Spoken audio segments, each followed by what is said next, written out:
If you like what you're listening to, support this podcast on Patreon. Patreon.com, search Phil Dawson, or find a link in the show notes and join up. It's very much appreciated. Thank you for listening.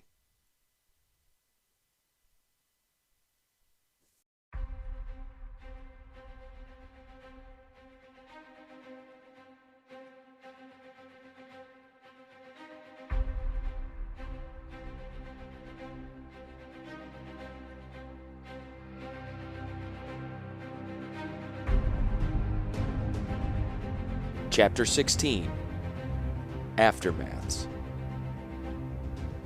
It had taken Urza nearly a month to return to the wreckage of Krug, first walking out of the desert with a wounded Lieutenant Sharman, then regrouping the embattled Yoshin forces in the sword marches and organizing an orderly retreat south.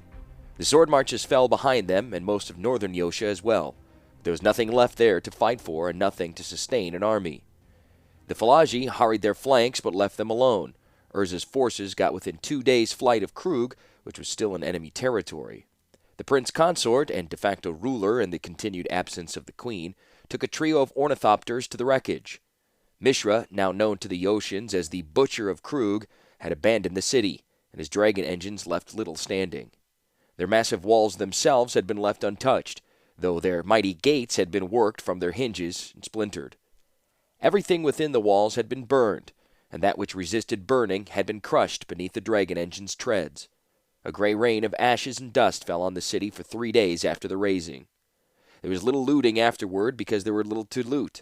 All that was left were the walls, and a slope of gray rubble leading down to the Mardan River, and beyond the walls a scattering of lean-tos belonging to refugees too stubborn or stupid to move elsewhere. 3 ornithopters alit on the low hillock where the palace would have been. Urza and Sharman climbed from their machines, but the third pilot remained with his craft, ready to take off at the first sign of trouble. There was nothing to do except watch, and nothing to see except the ash-covered rubble.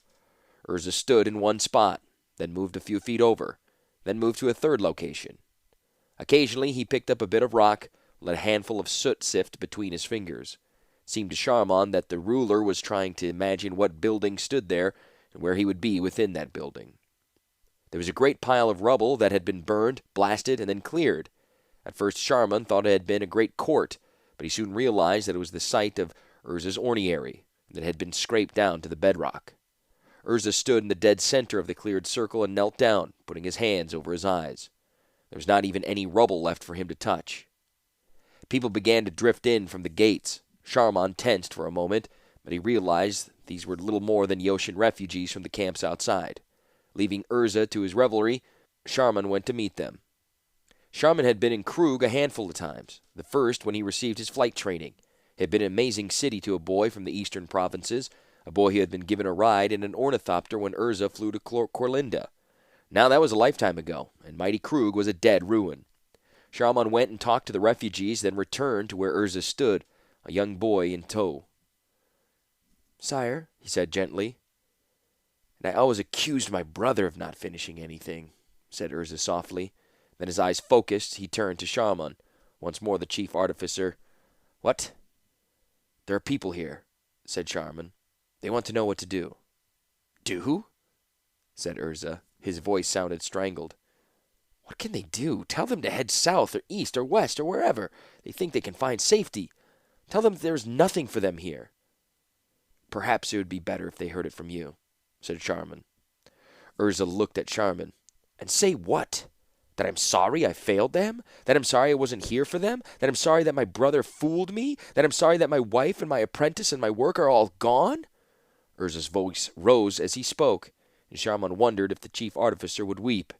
Instead, the older man shook his head and said, "No, I have failed them. They should go find someone who has not failed and follow him." For the first time he noticed the youth. "And this is?" "He says he's one of your students," said Sharman. Urza peered at the youth. "Perhaps. Your name is Rendell?" "Sanwell, sire," said the youth. "Rendell is my younger brother. He's the one Master Tanos chose to fly the ornithopter away." Urza looked at Sharman. There was a new light in his eyes. "Ornithopter? Then someone escaped with this ornithopter?" Slowly, Sanwell told the story, which he had heard from another student after the battle. His younger brother had taken most of the important papers and designs and flew them east. No one else went with him. Yes, with orders to go to Argiv if he need to be escaping the Falaji. No, he didn't know what had happened to Master Tanos or the Queen. Sanwell's Avenger had been overwhelmed by a number of desert fighters. It had taken out a number of them, but there were too many for him. When he was done, Urza rose. There was a new fire in his eyes. "So, my brother," he said, "you didn't finish this either, Sharaman." "Yes, sire. I want you to take our remaining forces south, regroup what you can, and fortify the ports." "Yes, sire. And what of you?" "I'm going to find the knowledge that Tanos saved for me." "Randall!" "Sanwell, sire. Are there any other from the school here?" Sanwell looked around the desolation. "No, sire." "Then you'll come with me," said Urza sharply. "We have to find out where your brother went with my work and begin again." "And this time," said the chief artificer among the wreckage of Krug, "this time I will not stay my hand or feel mercy for you, brother. This time there will be a reckoning. I swear it." And as if in response to his words, a cold wind blew up from the river, scattering ashes around his feet. The caverns of Koilos had visitors, non-Argivian visitors. They were from the monastery along the northern shores of the continent, a theocracy that celebrated the power and the majesty of the Thran, and more importantly, their devices. They claimed a large territory, but they had been relatively reclusive. They found that other cultures did not share their respect for the machine's workings, that others sought to barter them, like the Falaji, or to make pale shadows of the Thran creations, like the Argivians. So they remained a quiet people, venturing out only rarely beyond their borders. Until the dreams came. They began over a year ago.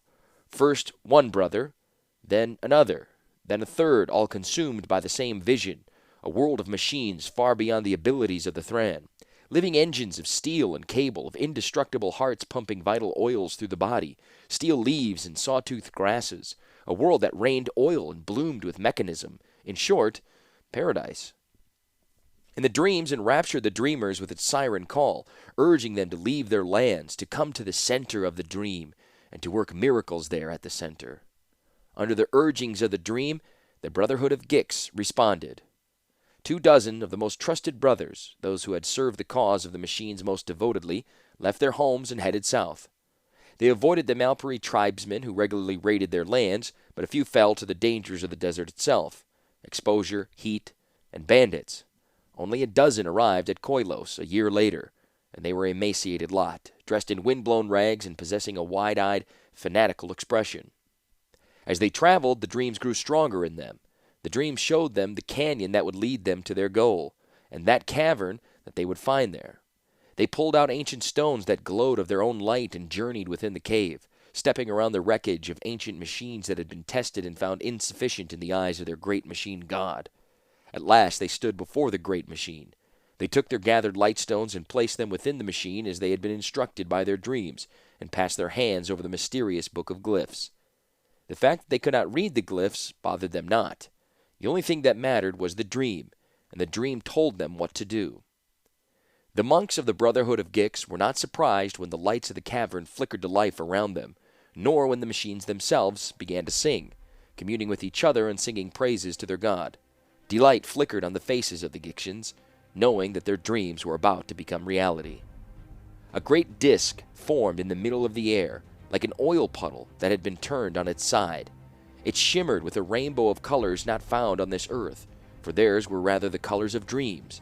The pool widened to the height and width of a tall man, and something stepped through it. It was tall and humanoid. It seemed to be wearing an armor of black metallic snakes, but to the monks' delight, they recognized that it was the skin of the being, a skin of metal and coils. Its face was skeleton white, and it sprouted more tendrils from its head, great blood-colored serpents. As one, the monks fell to their knees in worship. The godly being, servant of the machine god, stood before its glowing portal. It sniffed the air, as if experiencing it for the first time. It stretched its sinewy cable muscles and turned its head from side to side, testing the extent of its body. One of the monks, the leader among the survivors, slowly rose and spoke. "Welcome, most holy creation. What may we call you that we may better serve you?" The machine being looked at each of them, and there was a soft metal caress as its minds touched theirs. It had been the one to send the dreams, they realized. It had been the one to call them to this place. The machine being's lips whirred as they formed themselves into a smile. "Gix," it said at last, in a voice only Mishra and Ashnod had heard before. You may call me Gix.